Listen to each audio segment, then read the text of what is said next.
Dans cette vidéo, on va s'intéresser aux bases du vol et aussi à un mathématicien qui s'appelle Daniel Bernoulli. Alors lui, il a découvert que plus la vitesse d'un fluide augmente, plus la pression qu'il exerce diminue. Ouais, ça c'est ce qui est surligné en jaune ici. Alors par exemple, le vent, quand il frappe l'aile de l'avion, on va voir ça. Alors plus que l'air se déplace plus rapidement sur le dessus de l'aile de l'avion, plus la pression de l'air est faible sur le dessus de l'aile.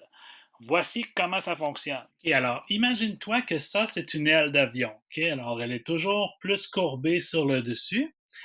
Alors, qu'est-ce qui arrive, c'est que quand l'air vient frapper l'aile de l'avion, ou l'aile d'oiseau, c'est la même chose, hein, mais en tout cas, l'aile de l'avion, quand l'air vient frapper le devant de l'aile, l'air se sépare en deux. Il y a une partie qui va passer par le dessus et il y a une partie qui va continuer en dessous ici. OK?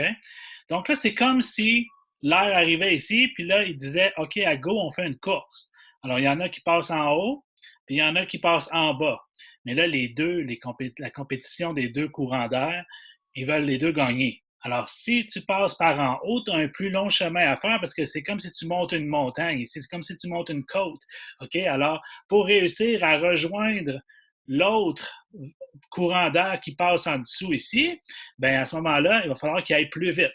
Alors, c'est exactement ça qui arrive. L'air sur le dessus va plus vite que l'air en dessous. Quand l'air va plus vite, ça crée une zone de basse pression en haut. Alors, ça veut dire qu'il y a un effet plus léger en haut qu'en bas.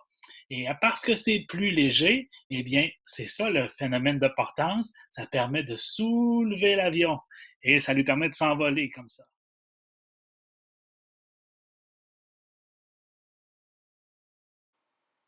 Finalement, il existe 4 forces qui agissent sur un objet volant. Donc, par exemple, pour un avion en vol, il y a les 4 forces suivantes. La gravité que tu connais déjà, ça c'est la force qui attire les objets vers le sol. La portance dont on vient juste de parler, ça c'est la force qui maintient un objet en l'air, donc elle le pousse vers le haut.